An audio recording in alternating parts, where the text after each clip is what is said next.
أعوذ بالله من الشيطان الرجيم.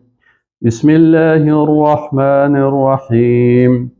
لقد أرسلنا نوحا إلى قومه فقال يا قوم اعبدوا الله ما لكم من إله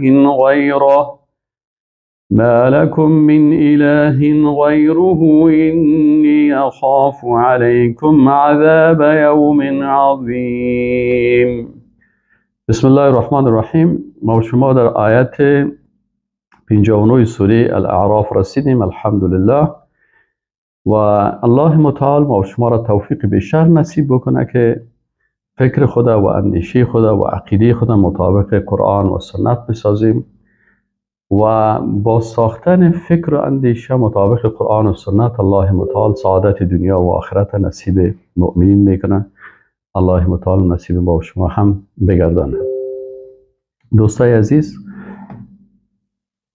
در بحث دوم رسالت و خلافت سایر پیغمبران را الله متعال بیان میکنه، چون پیغمبران از آدم علیه السلام وقتی که الله متعال به آدم علیه السلام و ملائکه گفت که انی جاعل فی الارض خلیفه، اینجا آدم علیه السلام و کسانی که بعد از آدم علیه السلام میاین از سلسله پیغمبران و بعد از اینا خلفای راشدین، خلفای اموی و خلفای عباسی، اینال سلسله پیغمبران و جانشین های پیغمبران و صحابه پیغمبران، اینا کلشان سلسله هستند که خلافت الله را در زمین الله تطبیق میکنند. در آیات بعدی خلافت از پیغمبرای دیگه و مبارزات از اینها، چون همیشه وقتی که حکم الله در زمین الله تطبیق میشه، اهل حق در صدد تطبیق حکم الله هستند و اهل باطل همیشه در مبارزه و مخالفت در مقابل از اینا قرار دارند. آدم سمبول اهل توحید و شیطان سمبول دشمنان توحید. پس او دشمن توحید است، برنامه های خود داره، اما موحدین هم برنامه های خود دارن. موحدین برنامه های خود از قرآن و سنت میگیرن، فکر خود، اندیشه خود، عقیده خود، راه خود، روش خود، کلش به خاطر ازی که الله راضی شود. و وقتی که اینا میخوان الله را راضی بسازن، مخلوقات الله هم از اینا راضی میشه. چون وقتی که الله راضی شد، باز مخلوقات میگه که شما همیشه دوست داشته باشید و از این راضی باشید. و دشمنای توحید که هستن مثل ابلیس، اساس فکر و اندیشهشان تکبر است، حسادت است، خودخواهی است، تعصب است. اولین متعصبی که خود برتریت داد، انانیت کرد، گفت انا خیرون، من بهتر هستم منه از آدم، ابلیس بود. ابلیس رهبر قوم پرستا هست. ابلیس رهبر زبان پرستا هست. ابلیس رهبر متکبرین و مستکبرین. ابلیس رهبر سیکولر و دموکرات و جمهوری خواه هست. ابلیس رهبر اندیشه های فکری الحادی هست. اما در مقابلش اهل حق همیشه بودن. انبیای الله برای تطبیق نظام الله در زمین الله حرکت میکردن و مبارزه حق با باطل تا روز قیامت ادامه داره. اهل توحید در مقابل اهل باطل، حق پرستان در مقابل باطل پرستان تا روز قیامت قرار می داشته باشه. در آیت 59 سوره اعراف آل رسالت و خلافت نوح علیه السلام شروع میشه و مبارزات نوح علیه السلام و درگیری هایی که بین نوح علیه السلام و اهل باطل هست. الله متعال بیان میکنه لقد ارسلنا، یقینا که ما با قدرت و عظمت خود فرستادیم نوح علیه السلام الی قومه، به قومش. اینجا رسالت نوح علیه السلام در قرآن آمد و ما به رسالت نوح علیه السلام ایمان داریم. و نوح علیه السلام دعوت میکنه که فقال، گفت یا قوم، ای قوم من اعبدوا الله، شما عبادت الله را بکنید، عبادت الله را بکنید، عبادت فکری از الله را بکنید، عبادت قلبی را به الله بکنید، عبادت زبانی را به الله بکنید، عبادت بدنی را به الله بکنید، عبادت مالی را به الله بکنید، عبادت تشریعی را به الله بکنید. ما لکم نیز برای شما من اله معبودی به حقی که مستحق عبادت و اطاعت باشه غیره به غیر از الله است. این اساس عقیده تمام پیغمبران هست. اینی اخاف علیکم عذاب یوم عظیم. اگر شما غیر الله را عبادت بکنین یا غیر از الله اطاعت دیگه قانون سازا را بکنین از تواغیت، من میترسم بالای شما از عذاب از عذاب یوم عظیم، از عذاب روز بسیار بزرگ که روز قیامت است. اهل گفتگو میان حق و باطل شروع میشن، اهل باطل خاموش نمیشن. قال الملأ من قومه. الملأ غالبا ببینین اشراف، بزرگا، موسفیدا، قدرتمندا، مستکبرین خطرناک که اینا در رأس قدرت هستن، تواغیت هستن، اینا گاهی به نام طاغوت گفته میشن، گاهی به نام ملأ گفته میشن. قال الملأ من قومه، این اشراف و رؤسای قوم گفتن انا لنراک فی ضلال مبین. این اول اعتراضشان گفتن که تو در گمراهی هستی، یعنی گمراه پیغمبر الله را گمراه میگه. قال نوح علیه السلام برشان میگه یا قوم، ای قوم، میبینید چقدر با لطافت و دوستی صحبت میکنن پیغمبر الله، با شیرینی. قوم من، این قوم من یعنی دوستای من هستین، از خودگاه من هستین، اقارب من هستین، خویشاوندای من هستین. لیس بی ضلاله، من کدام گمراهی ندارم، ولکنی رسول من رب العالمین، من فرستاده شدیم از جانب رب العالمین که کائنات جهان کلش خلق کرده. ما ابلغکم، تبلیغ میکنم بر شما رسالات ربی، رسالت و پیام های رب خدا، و انصح لکم، بر شما نصیحت میکنم، من یک دوستی به دوست دیگه خود نصیحت میکنه. و اعلم من الله ما لا تعلمون، از الله چیزهایی را من میفهمم که شما نمیفهمید.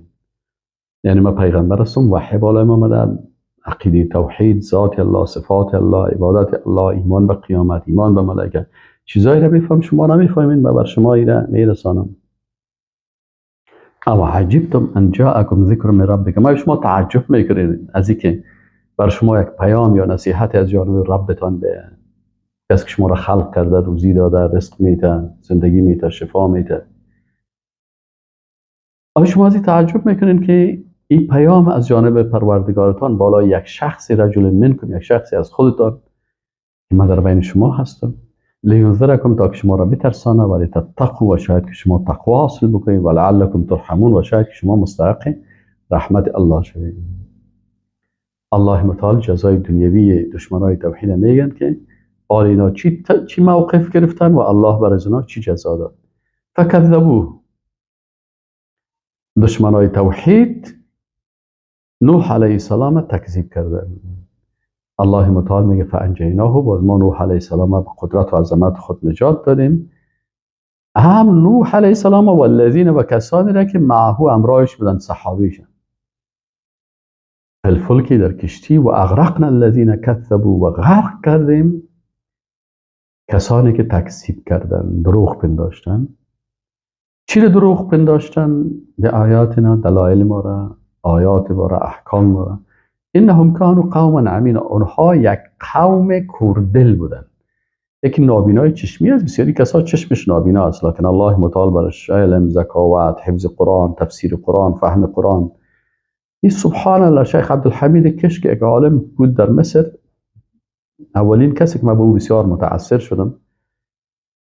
آنقدر نابینا بود، آنقدر علم و دانش و فهم داشت که انسان تعجب میکرد. اما بعضی کساست که چشم هم دارن، گوش هم دارن، حواس دارن، لکن کوردل هستن، چشم قلبشان کور هست. الله متعال میگه اینا از بصارت و بصیرت بی بهره بودن.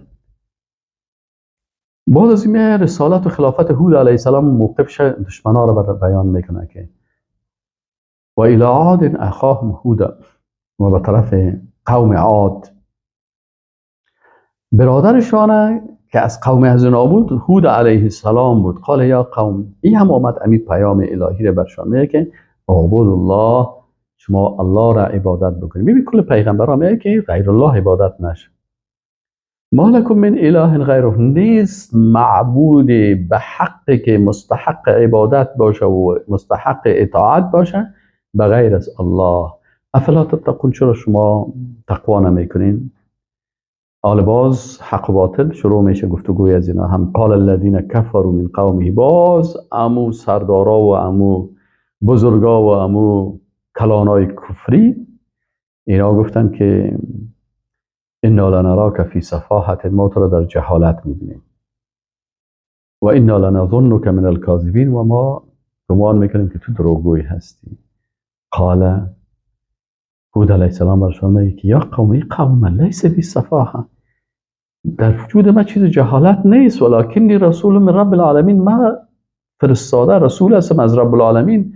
ابلغکم رسالات ربی، ما تبلیغ میکنم رساله های پیام رب خدا، و ما بر شما ناصح امین هستم، نصیحتکار بسیار با امانت، چیز که الله بر من میگه مامور بر شما بیان میکنم. آیا شما تعجب میکنین ان جاءکم ذکر من ربکم، که حکم از جانب الله برتان آمده، علی رجل منکم، از یک شخصی از شما، لینذرکم، تا که شما را بترسانه. و اذکروا، یاد کنین، اذ جعلکم خلفاء من بعد قوم نوح، شما را جانشین قوم نوح گشتان، اونا را از بین برد، هلاک کرد، شما آمدین در جای از اینا شیشتین. و زادکم فی الخلق بسطة، در خلقت هم شما را چقدر بزرگ خلق کردن. قوم عاد که بودن بسیار جسامت قوی، کلان داشتن. فاذکروا الله، پس شما نعمتهای الله را ذکر بکنین. لعلکم تفلحون، شاید که شما کامیاب شوین. قالوا، اینا گفتن اجئتنا لنعبد الله وحده، تو آمدی که ما فقط الله را عبادت بکنیم. و نذر ما کان یعبد آباؤنا، و او چیزهایی را که پدرهای ما عبادت میکردن، قوانین را که پدرهای ما اطاعت میکردن، بتهایی را که پدرهای ما عبادت میکردن، قبرهایی را که پدرهای ما عبادت میکردن و قبر پرستی و بت پرستی میکردن و طاغوت پرستی میکردن، یا را ما ترک بکنیم. فأتنا بما تعیدنا ان کنت صادقین، اگر راستگویی هستی همون عذابی که تو برای ما وعده دادی بیار ما را هلاک بکنه، ما قبول نداریم. قال قد وقع علیکم من ربکم رجس و غضب، گفت از جانب الله بالای شما عذاب و غضبش واقع هست. اتجادلوننی، آیا شما امر مجرد بحث میکنین فی اسماء، این نامه هایی که برای بت‌ها شما گذاشتین یا این نامه ها را میگین یا را عبادت میکنین، سمیتموها انتم و آباؤکم، این شما نامگذاری کردین و پدرایتان، ما نزل الله بها من سلطان، الله متعال کدام دلیل درباره از اینا نفرستادن، یا کلتان خودتان پدرایتان این نامه را جور کردین، این بگوان است، این مچ فلانی هست، و این فلانی باباست، این فلانی کاکاست، این فلانی است، این دولکی است، این فلانی است، یا چیزایی که خودتان جور کردین. ما نزل الله بها من سلطان، الله کدام دلیل به این نفرستادن. فانتظروا، میگم هود علیه السلام برشان میگه پس شما منتظر باشین، اینی معکم من المنتظرین، من هم در امرای شما منتظر هستم، میبینیم که عذاب الله بالای کی نازل میشه. حال نتایج الله متعال میگه که نتیجه اهل حق چیست و نتیجه اهل باطل چی هست. فانجیناه، الله متعال میگه ما هود علیه السلام نجات دادیم، والذین معه، و کسانی که همراه از اصحاب هود علیه السلام مؤمنین بودن، اینا را هم نجات دادیم برحمت منا، و رحمت خود. و قطعنا دابر الذین کذبوا، میگه ما قطع کردیم بیخ و بنیاد کسایی را که تکذیب کردن. و ما کانوا مؤمنین، اینا مؤمن نبودن. بعد از پیغمبر دیگه میگه که او صالح علیه السلام هست. اینجا صالح علیه السلام و باز اینجا مبارزات حق و باطل است. خلافت صالح است، رسالت خلافت صالح علیه السلام است. و الی ثمود اخاهم صالحا، و به طرف قوم سمودی ها، یا قوم بسیار خطرناک و بزرگ بودند، مدنیت بسیار بزرگ داشتن، به طرف از اینا برادرشان صالح علیه السلام قال یا قوم، برشان میگه قوم اعبدوا الله. ببین پیام پیغمبرها کلش یک چیز است، الله را عبادت بکنین و به غیر از ما لکم من اله غیره، به غیر از اون معبودی به حقی که عبادت میشه و اطاعت میشه به غیر از الله نیست. نوح علیه السلام میره گفت، هود علیه السلام میره گفت، شعیب علیه السلام، صالح علیه السلام هم امیر میگن. قد جاءکم بینة من ربکم، بر شما دلایل قوی از جانب پروردگارتان آمده است. هذه ناقة الله، آل صالح علیه السلام یک معجزه داره که معجزه شتر است. بس میگه هذه ناقة الله، این شتر الله هست. خب یک کسی میگه که شترها کلش شترهای الله هست، کلش مخلوقات الله هست. پس این شتر چرا الله به خود نسبت داد؟ اینه میگن اضافت است. اضافت چی است؟ اینه اضافت تشریفی میگن کسایی که عقیده را میفهمن و کسایی که متخصص هستن. این اضافت تشریفی چی را میگه؟ کسایی که نمیفهمن باز غلط چیز میگن. میگه اضافت تشریفی است که الله متعال یک مخلوق به طرف خود مضاف نسبت میده، به این معنا که این مخلوق ما بسیار با عزت است. یعنی ناقة الله یعنی این حیوان مثل دیگر حیوان ها هست، لکن این حیوان که هست حیوان با عزت است، معجزه هست، این یک خصوصیت خاص خود داره، از این خاطر الله اینو بر خود نسبت داده. مثل که مثلا روح ما را الله به خود نسبت داده، گفت نفخت فیه من روحی، یعنی این روح انسان که هست مخلوق است، مثل روح حیوانات نیست. از حیوان هم روح هست، از هم هست، لکن این روح که است این مخلوق معزز و مکرم است. از این خاطر بسیار جای آمده. بیت الله، خانه کعبه یک مخلوق است. خب بیت الله خیلی میگم به خاطر از اینکه هذا بیت معزز مکرم، میگه خانه است معزز و مکرم است، مخلوق است. الله به خاطر عزت به طرف خود چون ده عبادت الله میشه، الله گفته که بیت الله. پس ناقة الله به این خاطر گفته شده که این شتر که است یک خصوصیت و ویژگی داره، این معجزه هست. از این خاطر با همراه از این معامله مثل دیگه حیوانات نکنین. دیگه شتر میرین میخرین از بازار میگیرین میرین ذبح میکنین، عادی هست و هزارها شتر. اما این معجزه هست. لکم آیه بر شما معجزه هست، فذروها، ایره بگذارین، تاکلوا فی الارض الله، که در زمین الله سبزه و چیزا را میخورن، هر چی که میخورن. ولا تمسوها، این غرض نگیرید، مس نکنید، یعنی این قتل یا ذبح یا کشتن به سو و بدی به این ضرر نرسانید. فیأخذکم عذاب علیم، یک امتحان است. اگر شما به این ضرر برسانید باز شما را یک عذاب دردناک میگیرم. واذکروا و یاد کنید اذ جعلکم خلفاء من بعد عاد، و شما یاد کنید که شما جانشین قوم عاد شدین. عادی ها وقتی که هلاک شدن شما آمدین در جای از اینا. و بوأکم فی الارض، و الله متعال شما را استقرار بخشید در زمین. تتخذون من سهولها قصورا، در دشت ها شما قصرها میسازین. و تنحتون الجبال بیوتا، و در کوه ها را چی میکنین؟ سنگ های از اینا را قطع میکنین برای خانه سازی. سنگ های کلان قطع میکنین و از او باز خانه های بسیار لکس میسازین. فذکروا آلاء الله، پس شما یاد کنین نعمت های الله را. ولا تعثوا فی الارض مفسدین، در زمین فساد نکنین. حالا استدلال شروع میشه میان اهل توحید و دشمنای توحید. باز دشمنای توحید باطل. قال الملأ الذين استكبروا من قوم، امو گروهی از بزرگا و متکبرین قومش گفتن که للذین استضعفوا، بر کی گفتن؟ بر کسایی که ضعیف هستن. او ضعیفایی که آمن منهم، کسایی از ضعیفای مردمای ضعیفی که ایمان آورده بودن به پیغمبر الله. اتعلمون ان صالحا مرسل من ربه، آیا شما گفت میفهمین که صالح از جانب ربتان بر شما فرستاده شده است؟ قالوا، اینا گفتن کسایی که ضعیف بودن و مؤمن بودن و اصحاب صالح علیه السلام بودن، قالوا اینا بما ارسل به مؤمن، بله ما با اون چیزی که فرستاده شده است ما با اون ایمان داریم. قال الذين استكبروا، المتکبرین چی میگن؟ انا بالذی آمنت به کافرون، ما با اون چیزی که شما ایمان آوردین ما کافر هستیم. خب آلی کافر چی میکنن؟ کافر جنایت میکنن. فعقروا الناقه، شتر کشتن. و عتوا عن امر ربهم، از امر رب خود نافرمانی کردن. و قالو باز گفتن چطور هم کشتن، گفتن چطور هم که تو میفتی معجزه بودی اینا کشتی میشه. نافرمانی هم کردن، کفر خدا هم اعلان کردن، گفتن که ما کافر هستیم. و قالو یا صالح، حال گفتن ای صالح ائتنا بما تعیدنا ان کنت من المرسلین، حال بیارم و وادی عذابی را که برای ما کردی که تو ما عذاب میشیم بیار.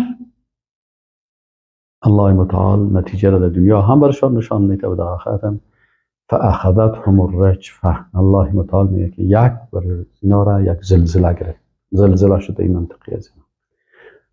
قصرها و چیزایی که بلند بلند در دشت‌ها جور کرده بودن و سنگا را تراش کرده بودن اینجوری کل از فاصبحوا فی دارهم جاثمین، در خانه های خود یا به جسدها هلاک شده مبدل شدن.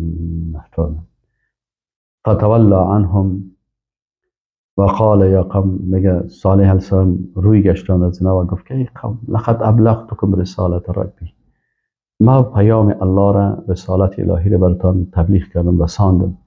و نصحت لکم، و براتان نصیحت کردم، ولکن لا تحبون الناصحین، شما نصیحتگرا را دوست ندارین. چهارمین مطلب باز رسالت و خلافت لوط علیه السلام است و موقف دشمنای توحید در مقابل از این. لوط علیه السلام و لوط اذ قال لقومه، و لوط علیه السلام میگه وقتی که برای قومش گفت که اتعتون الفاحشه، آیا شما به آتی یک مرض، یک گناه فحش مبتلا هستین که ما سبقکم بها من احد من العالمین، که هیچ کس از عالمیان دیگه مخلوقات این مرض و این نجاست نداشت، این عادت فحش نداشت. انکم لتأتون الرجال شهوة من النساء من دون النساء، شما به همجنسانتان به مردها شهوت رانی میکنین به غیر از خانمها. یعنی اینا ازدواجی گپا را ترک میکردن، اینمی بودن بازی و مرغ بازی و اینمی بازی ها را داشتن و هم جنسگرایی میکردن من دون النساء و غیر. بل انتم قوم مسرفون، شما قوم بسیار اسرافکار هستید. جواب از اینا چی بود؟ اهل باطل و ما کان جواب قومه الا ان قالوا اخرجوه من قریتکم، اینا گفتن که بیرون کنین مؤمنین، کسایی که به لوط علیه السلام ایمان دارن، انسان‌های انهم اناس یتطهرون، حالا رشخندی میکنن این مردمای پاک هستن، یار از پیش ما بکشین ما شما را خوش نداریم. نتیجه چی شد در دنیا؟ فانجیناه، الله متعال میگه که ما اهل توحید لوط علیه السلام و مؤمنینه که صحابیش بودن و اهلش اینا را نجات دادیم، الا امرأته، مگر خانمش. این خانم ازی هم بیدین بود، کانت من الغابرین، از جمله کسایی بود که باید این نابود شد و هلاک شد. چرا؟ با وجود از ذکر که در خانواده پیغمبر بود، لکن این چی داشت؟ این علاقمند و طرفدار مردمای بیدین و کافر بود. و امطرنا علیهم مطر، الله متعال میگه سر از اینا باراندیم سنگ. فانظر کیف کان عاقبت المجرمین، ببین عاقبت مجرمایی که کافر هستن و دشمن الله هستن و پیغمبر رد میکنن و به گناه های خطرناک مبتلا هستن، اینی عاقبتشان است. پنجم رسالت و خلافت شعیب علیه السلام بیان میکنه و دشمن و موقف اهل باطل. و الی مدین اخاهم شعیبا، به مدین، یک منطقه هست مدین نام دارد، اینجا شعیب علیه السلام روان کردیم. شعیب علیه السلام هم مثل دیگه پیغمبرها گفت یا قومی اعبدوا الله، عبادت الله را بکنید، ما لکم من اله غیره، و غیر از الله معبود دیگی نیست که اطاعت و عبادت شد. قد جاءتکم بینة من ربکم، بر شما دلیل بیان بسیار خوب از پروردگارتان آمده. هر کافر باز یک جرم خطرناک دیگه هم داره. قوم لوط علیه السلام در پالوی ازی که کافر بودن یک جنایت دیگه داشتن، فحشای خطرناک. قوم شعیب علیه السلام اینا در پالوی کفر خود یک جنایت دیگه داشتن که اینا بسیار در وزن و در متر کردن و طول کردن و پیمانه کردن غلطی میکردن. شعیب علیه السلام برشان میگه دلایل از جانب ربتان برتان آمده هست، فوف الکیل، پیمانه را هم درست وفا بتین، حق کسب بتین، و میزان ترازو را هم درست وزن بکنین. ولا تبخسوا الناس اشیاءهم، بر مردم هم اشیایشان کم نتین. ولا تفسدوا فی الارض بعد اصلاحها، در زمین بعد از اصلاحش فساد نکنین. ذالکم خیر لکم ان کنتم مؤمنین، بر شما خوب است اگر شما مؤمن هستین. ولا تقعدوا بكل صراط توعدون و تصدون عن سبیل الله. در را نشینین که مردم چی میتین، این دشمنای الله چی میکنن، مردم میترسانن که اگر شما حق گفتین، رای دین گرفتین، توحید گفتین، باز ما شما رو چی میکنیم، میکشیم، تان بندیتان میکنیم. نه، خوف بترسانین مردم و درا میشینین مردم میترسانین و مانع دین الله میشین. ولا تقعدوا نشین بكل صراط، در هر راه، توعدون که شما مردم میترسانین و تصدون عن سبیل الله، مانع راه الله میشین. من کسانی که آمن ایمان آوردن و تبغونها عوجا، و میخواین هدف دانی است که مردم کج روش باشن، مانع راه مستقیم میشین با ترساندن و با مانع شدن از راه الله. و اذکروا اذ کنتم قلیلا، یاد کنین نعمت الله را، شما یک تعداد کم بودین، فکثرکم الله، شما را بسیار زیاد ساخت. و انظروا کیف کان عاقبت المفسدین، کسایی که قبل از شما مفسدا بودن عاقبتشان چی بود؟ برای شعیب علیه السلام به اهل توحید، برای صحابی خود میگه و ان کان طائفه منکم آمنوا بالذی ارسلت به و طائفه لم یؤمنوا، برای از اینا میگه که ای صحابی من، ای مسلمان ها، اگر یک گروهی از شما ایمان آوردن با آنچه که ما به خاطر از او فرستاده شدیم و یک طایفه دیگه ایمان آوردن، فاصبروا، صبر بکنین. توهین میکنن، تحقیر میکنن، میترسانن از زدن و کشتن و بندی کردن و ای مانع از شریعت الله، دین الله میشه. صبر بکنین حتی یحکم الله بیننا و بیننا، تا که الله فیصله بکنه در بین ما، و هو خیر الحاکمین، بهترین فیصله کننده ها الله سبحانه و تعالی هست. و در اینجا است که قصه شعیب علیه السلام ختم میشه. و جزء هشتم هم الحمدلله به لطف و کرم الله، جزء هشتم هم در اینجا ختم میشه و جزء نهم شروع میشه. جزء نهم هم ادامه سوره الاعراف است که به دو بخش تقسیم شده. بخش اولش نمونه از رسالت و خلافت آدم علیه السلام بود که خواندیم، و بخش دومش رسالت و خلافت دیگه پیغمبرا بود که از نوح علیه السلام و از هود علیه السلام و لوط علیه السلام و شعیب علیه السلام بود. ما در شعیب علیه السلام در آیت 88 رسیدیم که موقف اهل باطل در مقابل شعیب علیه السلام و دعوتش. قال الملأ الذين استكبروا من قومه، کسایی که تکبر میکردن از قوم شعیب علیه السلام، باز همی کلانا و ریش سفیدای متکبر چی گفتن؟ گفتن که لنخرجنک یا شعیب، گفتن تو را بیرون میکنیم این شعیب، والذین آمنوا معک، کسانی که امرای تو ایمان آوردن، من قریتنا، از قریه خود میکشیمتون، او لتعودن فی ملتنا، یا پس دم دین ما، دم دین باطل ما میاین، یا شما رو بیخی از قریه میکشید، از منطقه میکشید.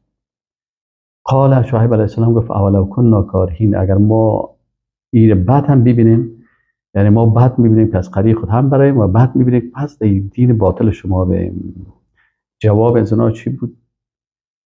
شعیب علیه السلام برشان چی میگه؟ برشان میگه قد افترینا علی الله کذبا ان عدنا فی ملتکم، اگر ما دین باطل شما بیاییم، خب باز ما سر الله تهمت کردیم، حق پوشاندیم و باطل حرکت کردیم.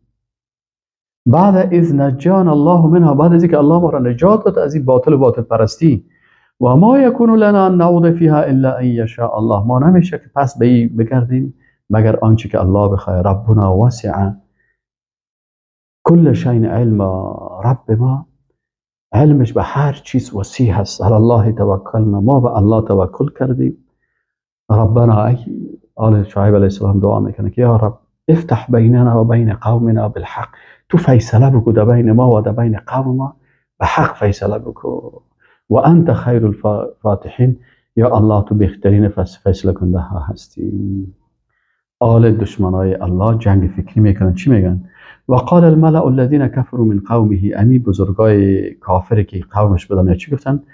برای مردم میگن لئن اتبعتم شعیبا انکم لخاسرون، برای دیندارا میگه، برای مردم میگن که او مردم اگر شما از شعیب پیروی بکنین خساره میکنین، نقص میکنین. الله متعال میگه که آل ما برای دشمنای حق جزای دنیوی و اخروی میتیم. در دنیا چی جزا؟ فاخذتهم الرجفه، اینا را هم یک زلزله گرفت. فاصبحوا فی دارهم جاثمین، در خانه های خود اینا هلاک شدن، به جسدهای هلاک شدن مبدل شدن. الذین، کسانی که کذبوا تکذیب کردن شعیب علیه السلام را، که ان لم یغنوا فیها، اتو شدن مثل که هیچ در اینجا نبودن، کلش نابود شد.